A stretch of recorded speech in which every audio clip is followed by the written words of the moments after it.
Welcome everyone. In this video we will study about class 8th history और हम इसमें करेंगे chapter 5 part 2 that is 1857 revolt. तो चलिए हम शुरू करते हैं। देखिए हमने कल जो पार्ट 1 कंप्लीट किया था उसके अंदर हमने चेकआउट कर लिया था कि मेरठ से रिवोल्ट शुरू हुआ था, लेकिन इससे पहले कौन लोग परेशान थे। देखिए सभी लोग परेशान थे, सिपाही परेशान थे उनकी सैलरी से, उनकी कंडीशन से, और धर्म उनका जो आपको याद होगा कि ओवरसीज जाने के लिए मजबूर कर दिया गया था। तो बड़ा ही ज़रूरी बातें हैं ये। पीजेंट्स भी परेशान थे, राजा भी परेशान थे, बिकॉज अडोप्टेड सन्स को अलाउड नहीं कर रहे थे। सब्सिडी अलायंस की वजह से उनकी टेरिटरी छीन ली गई थी। ओवरऑल जो ये कंडीशन था वो अच्छा नहीं था किसी के लिए भी। अभी देखिए होता क्या है। On 29th March 1857, a young soldier Mangal Pandey was hanged to death for attacking the officers in Barakpur. देखिए यहाँ पर क्वेश्चन आ जाएगा, when was Mangal Pandey hanged. Okay, Mangal Pandey को हैंग कब कर दिया गया? ये हैंग कर दिया गया भाई 29 मार्च 1857 को। ये क्यों हैंग किया गया? इनको मेन कारण क्या था कि इन्होंने अपने ऑफिसर के ऊपर अटैक कर दिया था बैरकपुर कलकत्ता के अंदर। इनकी ड्यूटी थी वहां पर और इसलिए इनको हैंग कर दिया गया। अब इससे भी कुछ लोग नाराज हुए, सिपाही नाराज हुए। उसके बाद क्या होता है, कुछ देखिए सम सिपाहीज ऑफ रेजिमेंट एट मेरठ में refuse to do the army drill. वो ड्रिल करने से मना कर देते हैं। एक नई कार्ट्रिज आई थी वहां पर, बिकॉज उसको माना जा रहा था कि वो बनी हुई है फैट, काऊ के फैट से या पिग के फैट से बनी हुई है। तो सभी धर्म के लोगों ने मना कर दिया उनको यूज करने से कि यस हम यूज नहीं करेंगे एक्सेप्ट ब्रिटिश सोल्जर्स। इस कारण क्या होता है, ये कहना नहीं माना उन्होंने, इसलिए क्या करते हैं ये लोग ब्रिटिशर्स क्या करते हैं अभी देखिएगा कि जो 85 सिपाही थे इनमें से उनको नौकरी से निकाल दिया जाता है और 10 साल की उनको सजा दे दी जाती है। और ये काम हुआ 9 मई 1857 को। ओके, रिवॉल्यूशन शुरू होने से एक दिन पहले। ओके, एक दिन पहले ये काम हुआ। अब जो इनके बाकी दोस्त थे, जो इनके बाकी सिपाही लोग थे, वो नाराज होते हैं इस बात से कि यस जेल में डालना गलत था। अभी रिस्पॉन्स शुरू होता है, मेरठ से शुरू होता है ये। ओके, कब होता है? On 10 May the soldiers march to the jail in Meerut and release the imprison sepoys. अभी ये 10 मई को क्या करते हैं, जेल में जाकर अपने साथियों को छुड़ा देते हैं। उसके बाद की सिचुएशन देखिए, they attacked and killed British officers. Attack करते हैं और ब्रिटिश ऑफिसर्स को मार देते हैं। Plus they captured guns and ammunition and set fire to the building. बिल्डिंगों में आग लगा देते हैं, वहां से अपना गोला बारूद वगैरह इकट्ठा कर लेते हैं। एंड प्रॉपर्टीज ऑफ ब्रिटिश की जितनी भी प्रॉपर्टी थी उसको जला देते हैं, खत्म कर देते हैं। और and declared war on the firangis. अब फिरंगीज कहाँ से आगे देखिए, फिरंगीज हैं फॉरेनर्स। ब्रिटिशर्स को फिरंगीज बोला जाता था।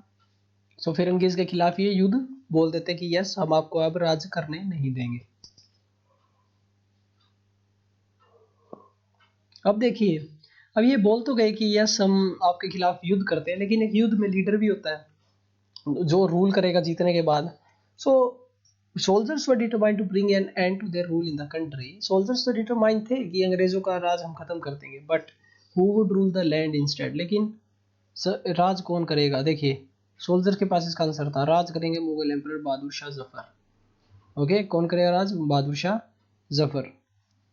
तो इन्होंने पहले ही ठान लिया था कि यस बहादुर शाह जफर को हम अपना मतलब राजा मान लेते हैं। ओके, और प्लस हम चलते हैं अब दिल्ली, बिकॉज दिल्ली बहादुर शाह जफर अपना स्टे कर रहे हैं वहीं पर। आपको याद होगा कि लास्ट मुगल एम्परर डिक्लेयर कर दिया गया था इनको कंप्लीटली अंग्रेजों के द्वारा। चलिए देखते हैं। द सिपाहीज ऑफ मेरठ सारी रात चलते हैं 10 मई को और दिल्ली पहुंच जाते हैं सुबह सुबह early in the morning. As the news of their arrival spread. देखिए अब मेरठ से ये दिल्ली पहुंच गए तो तब तक क्या होता है, सबको पता लग जाता है कि ऐसी लड़के आए हैं भाई अंग्रेजों को मार के आए। तो यहाँ पर भी क्या हो जाता है, एक रिवोल्ट शुरू हो जाता है। यहाँ पर भी क्या होता है फिर news, Delhi also rose up rebellion. यहाँ पे भी रिबेलियन शुरू हो जाता है, ब्रिटिश ऑफिसर्स को मारा जाता है, आर्म्स एम्यूनिशन सीज की जाती हैं, बिल्डिंग्स को जला दिया जाता है। ये काम दिल्ली में भी शुरू हो जाता है। Triumphant soldiers gathered around the walls of the Red Fort where the बादशाह लिव्ड।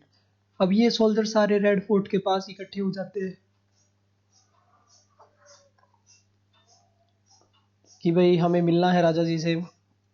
अभी क्या होता है, emperor was not quite willing to challenge the mighty British power but the soldiers persisted. They force their way into the palace and proclaimed Bahadur Shah Zafar as their leader. So यहाँ पर एक question आ जाएगा, हु वाज प्रोक्लेम्ड,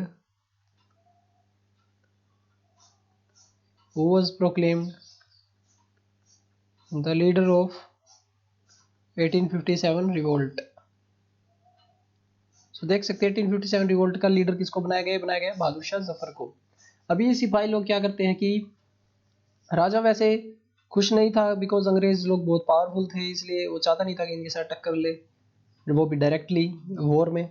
लेकिन सिपाहियों ने persist किया कि सर प्लीज, तो मान गए और उनको क्या बोलते हैं, लीडर बना दिया। ओके, लीडर उनको कंफर्म कर दिया गया, अभी प्रोक्लेम कर दिया गया।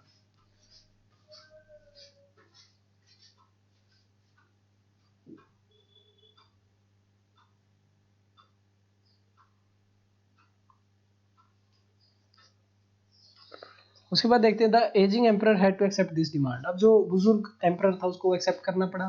वो अपने सभी चीफ्स और रूलर्स को लेटर लिखता है कंट्री में कि आइए हम एक साथ मिलकर अंग्रेजों के खिलाफ लड़ाई करते हैं। The single step taken by Bahadur Shah Zafar had great implication. Okay, ये बहुत ही बड़ा स्टेप लिया गया था बहादुर शाह जफर के द्वारा। The Mughal dynasty had ruled over very large part of country. Because आपको पता है कि मुगल सल्तनत का राज काफी समय तक रहा था, आपने रीड आउट किया है इसके बारे में, बहुत मेजोरिटी ऑफ कंट्री के ऊपर इसका रूल था। ओके, उसके बाद देखते हैं हम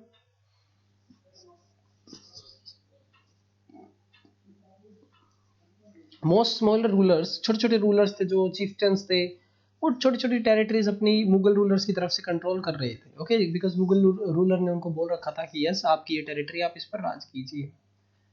threatened by the expansion of British rule, लेकिन अंग्रेज लोगों के रूल के बढ़ने के डर से many of them felt that if Mughal emperor could rule again, they too would be able to rule their own territories once more under Mughal authority। अब जो छोटे छोटे रूलर्स थे, देखिए इनको ब्रिटिशर्स ने हटा दिया था। आप सभी को पता है वेरियस पॉलिसीज लगा के। पॉलिसीज कैसी थी देख सकते हैं आप, जैसे subsidiary alliance, okay, doctrine of lapse, आपने पढ़ रखी है। सभी पॉलिसीज लगा के इन सबको हटा दिया गया था एक एक करके। बट अब इन सबको क्या लगा कि यस अगर अभी मुगल राजा जीत गए तो इनको वापस से रूल करने को मिल जाएगा अपनी टेरिटरी पर। ओके, ये इनको लगा कि यस अभी हमें रूल करने को मिल जाएगा वापस से, सो इसलिए हम 1857 का रिवोल्ट में पार्टिसिपेट करेंगे। मतलब उस टाइम ये नहीं बोल रहे थे कि 1857 का रिवोल्ट है, लेकिन ये बोल रहे थे कि हम रिवोल्ट में पार्टिसिपेट करेंगे। अभी देखते हैं the British had not expected this to happen, लेकिन अंग्रेजों ने कभी सोचा ही नहीं था कि ऐसा कुछ हो जाएगा। They thought that the disturbances caused by the issue of the cartridge would die down, because उनको लगा कि यस जो कार्ट्रिज का इशू है, हमने 85 87 लोगों को जेल में डाला है, खत्म हो जाएगा अपने आप, लोग डर जाएंगे, सिपाही डर जाएंगे और खत्म। But Bahadur Shah Zafar decision to bless the rebellion change the entire situation. लेकिन जैसे ही बहादुर शाह जफर ने, ओके, बहादुर शाह जफर ने जैसे ही साइन किया कि yes I will be the leader of this rebellion, सारी सिचुएशन चेंज हो गई। Often when people see an alternative possibility they feel inspired and enthusiast. अभी जब देखिए आप किसी सिचुएशन में फंसे हुए हैं, अगर आपको वहां पर कोई रास्ता नहीं दिख रहा तो आप एक बार के लिए दुखी हो जाते हैं, लेकिन जैसे अगर आपको कोई भी रास्ता मिल जाए तो आप एक बार के लिए खुश जरूर होते हैं, चाहे वो कितना ही कठिन हो रास्ता, चाहे वो कितना ही मुश्किल हो। ओके, सो ऐसे ही अब लोगों को पता लगा कि यस बहादुर शाह जफर ने सपोर्ट किया है। अब उनको ये मतलब नहीं था कि हम हार रहे हैं या जीत रहे हैं, मतलब कोई आइडिया नहीं था इस चीज़ का। लेकिन यस अब वो एंथुजियास्ट हो गए थे, उनके अंदर करेज आ गया था, एक होप आ गया था, एक कॉन्फिडेंस आ गया था एक्ट करने का कि यस हम अब कुछ ना कुछ कर सकते हैं। अब हमारे साथ एक लीडर है, हमारे साथ एक योद्धा है जो बहुत बड़ी सल्तनत संभालता है, प्लस अगर हम जीत गए तो हमें वापिस से हमारे घर, हमारे टेरिटरी, हमारा राज, सब कुछ मिल जाएगा। तो ये एक देखिए आप देख सकते हैं कि ये सिचुएशन था, और आप मान भी सकते हैं कि बिल्कुल होगा ये सिचुएशन, बिल्कुल सभी को अपना कुछ ना कुछ करना था। तो चलिए चलते हैं आगे, देखते हैं द रिबेलियन स्प्रेड। अब रिबेलियन कैसे बढ़ता है, जैसे ही the British were routed from Delhi, देखिए अंग्रेजों को दिल्ली से भगा दिया जाता है, जो अंग्रेज वहां पर थे। There were no uprising for almost a week, देखिए वीक तक कोई लड़ाई नहीं होती तब तक के लिए, एक वीक के लिए, क्योंकि अभी तक मैसेज फैल रहे थे, राजाओं तक मैसेज जा रहे थे बहादुर शाह जफर के कि ऐसा हमें रिवोल्ट में पार्टिसिपेट करना है, हमें मतलब अभी एक प्रोग्राम बनाना है, एक स्ट्रेटजी बनानी है, तब जाके हम रिवोल्ट कर पाएंगे। तो आप देख सकते हैं कि रिबेलियन स्प्रेड कैसे हुआ। It took that much time for news to travel, then a spurt of mutinies began. एक हफ्ते तक देखिए न्यूज ही स्प्रेड हो रही थी, हमने डिस्कस कर लिया। उसके बाद छोटी छोटी म्यूटिनीज होने लग जाती है। म्यूटिनी आपको पता ही लग गया, ऑर्डर नहीं मानना अंग्रेज ऑफिसर्स के, या अपने ऑफिसर के ऑर्डर ना मानना, म्यूटिनी होने लग जाती है अलग अलग जगह पे। जैसे अगर हम बात करें कहाँ कहाँ पर होती है,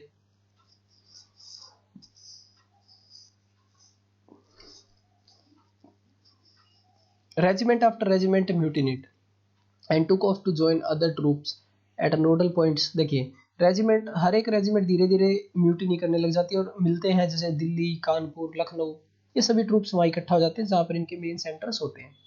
after them the people of the towns and villages also rose up. अभी देखिए सिपाहीज ने शुरू किए मूवमेंट, इनके सपोर्ट किसको मिला, देखिए विलेजर्स का, ओके, टाउन के लोगों का, मतलब बहुत अच्छा सपोर्ट इनको मिल रहा था। और जो इनके आसपास लोकल लीडर्स थे, जो राजा थे या कोई भी लोकल लीडर, अगर राजा नहीं है वहाँ पर, जैसे ट्राइब के लीडर है कोई, जैसे जमींदार है, चीफ्स है, वो प्रिपेयर कर रहे थे कि यस हमारी अथॉरिटी वापस आएगी और हम लड़ाई लड़ेंगे अंग्रेजों के साथ। तो अभी देखते हैं कौन कौन थे, लोगों के नाम याद करते हैं अभी हम।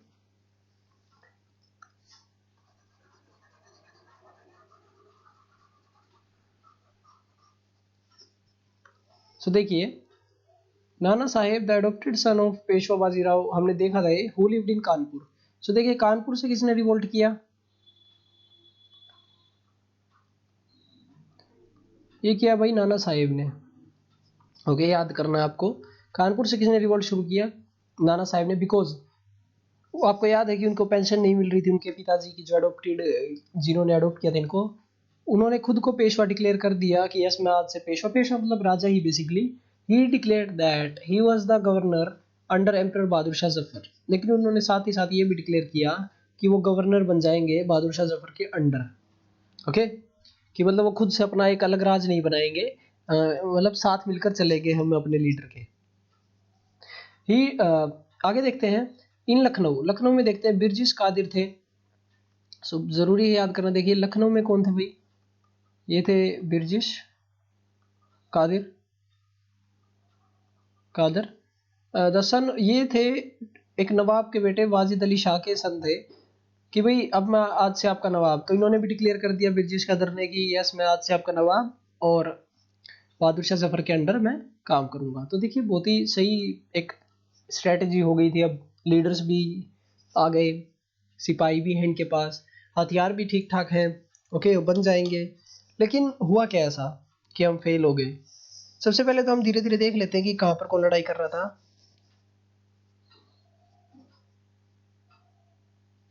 अभी देखिए जो ब्रिटिश कादर ने अपने खुद को नवाब माना था लखनऊ में, उनकी मदर थी बेगम हजरत महल, उन्होंने एक्टिव पार्टिसिपेशन किया था। बिकॉज उनकी मदर उस टाइम क्वीन थी, तो बेसिकली वही पहले डिक्लेयर करेंगे। झांसी, झांसी में कौन था, देखिए झांसी में थी रानी लक्ष्मीबाई। आप देख सकते हैं इस चीज को, रानी लक्ष्मीबाई कहाँ पर थी, ये थी झांसी के अंदर। ओके, तो आप देख सकते हैं अलग अलग जगह पे हम पढ़ रहे हैं, यहाँ पर अलग अलग नवाब, अलग अलग लीडर्स जो पार्टिसिपेट कर रहे थे। और ये तांत्या टोपे के साथ इन्होंने मिलकर लड़ाई की। The general of Nana Sahib, Nana Sahib के जनरल थे। सेकेंड,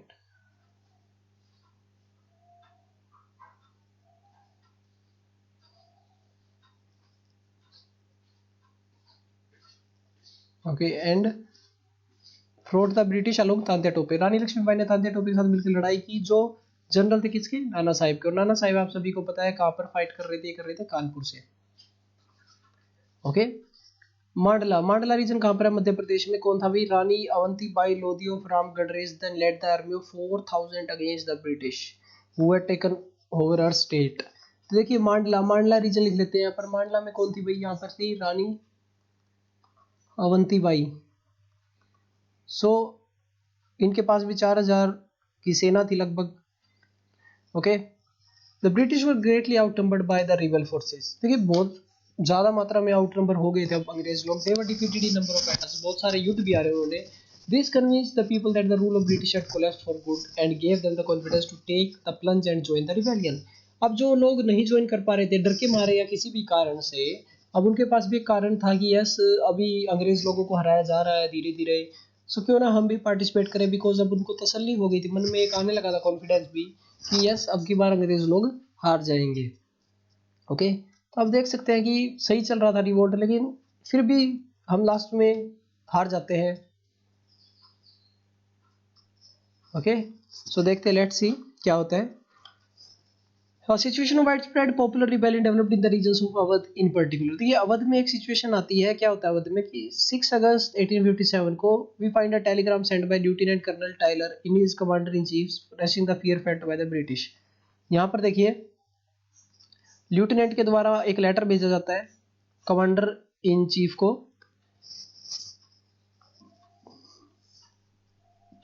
जिसके अंदर डर होता है कि यस हम हार जाएंगे। क्या लिखा होता है देखिए, our men are cowed by the numbers opposed to them and the endless fighting, every village is held against us, the जमींदार से rise to oppose। ये बोल रहा है कि हर एक गांव हमारे अगेंस्ट है, जमींदार भी हमारे अगेंस्ट है, कोई हमारा साथ नहीं दे रहा है। Many new leaders came up, बहुत सारे लीडर आए, जैसे बात करें देखिए अहमदुल्ला शाह मौलवी आए फैजाबाद से, तो देख सकते हैं फैजाबाद से कौन आए भाई, ये आए अहमदुल्ला शाह। ओके, सो अहमदुल्ला शाह है यहाँ से। That the ruler of British would come to an end soon, उन्होंने भी बताया कि यस रूल खत्म हो जाएगा अंग्रेजों का। एंड ह्यूज फोर्स उन्होंने इकट्ठी की, लखनऊ आए फाइट करने के लिए, गिरजिस कादरी के साथ मिले, बेसिकली लखनऊ आ गए। इन दिल्ली, दिल्ली में भी बहुत सारे गाजीज और रिलीजियस वॉरियर्स थे जो उन्होंने वाइट लोगों को भगाना शुरू कर दिया, खत्म करना शुरू कर दिया, इस टाइप की सिचुएशन आ गई थी। अब देखते हैं Bakht Khan a soldier from Bareilly took charge of large force fighting who came to Delhi. अभी देखिए बहादुर शाह जफर तो बुजुर्ग थे, तो दिल्ली से कौन फाइट कर रहा था उनकी जगह पे, ये थे बख्त खान। ओके, ये थे तो बरेली से, लेकिन लीडर बने दिल्ली आकर, बरेली से इन्होंने फाइट की, बरेली से भी की इन्होंने फाइट। ओके, की मिलिट्री लीडर ऑफ रिबेलियन थे, ये बहुत ही एक बड़े मिलिट्री लीडर थे इस रिबेलियन के। बिहार से कुंवर सिंह थे, सो बिहार से एक जमींदार थे, और पुराने जमींदार थे कुंवर सिंह, जिन्होंने फाइट को सपोर्ट किया। तो देख सकते हैं हम बिहार से किसने फाइट किया, ये किया भाई कुंवर सिंह ने। ओके, कुंवर सिंह ने फाइट किया। सो आगे देखते हैं, leaders and fighter across land join the fight, बहुत सारे लीडर्स और वॉरियर्स ने मतलब फाइट को ज्वाइन किया। अब एक ऐसा लग रहा था कि यस हम इजीली इस लड़ाई को जीत लेंगे, हमारे लिए ज़्यादा टफ नहीं होगा, लेकिन होता क्या है, वन सेकेंड। सो यस आज हम इतना ही करते हैं, बिकॉज आगे आएगा कि कंपनी फाइट्स बैक, कि कंपनी ने कैसे अब इसके अगेंस्ट लड़ाई की, क्या कुछ सिचुएशन रहा, ये हम अगले पार्ट में देखेंगे। एंड हमारा चैप्टर भी लगभग कंप्लीट हो जाएगा अगले पार्ट में। सो इंपॉर्टेंट क्वेश्चंस आपको असाइनमेंट में मिल जाएंगे। And do share like and subscribe the channel. Okay, subscribe का बटन जरूर दबाएं और बेल आइकन भी जरूर दबाएं ताकि नोटिफिकेशंस आप तक आते रहें, so that it become easy for you to study in this time. And please do share our channel. एंड आज हमने पढ़े इंपॉर्टेंट लीडर्स, प्लस हमने देखा कि कैसे रिवोल्ट फैला। होप आपको समझ में आया होगा रिवोल्ट 1857 का कैसे स्प्रेड हुआ। हमने जस्ट अभी पढ़ा है स्प्रेड के बारे में, अभी हम पढ़ेंगे कि ख़त्म कैसे हुआ, वो हम पढ़ेंगे अगले पार्ट 3 में। Okay, so please do like share and subscribe the channel. So thank you from my side.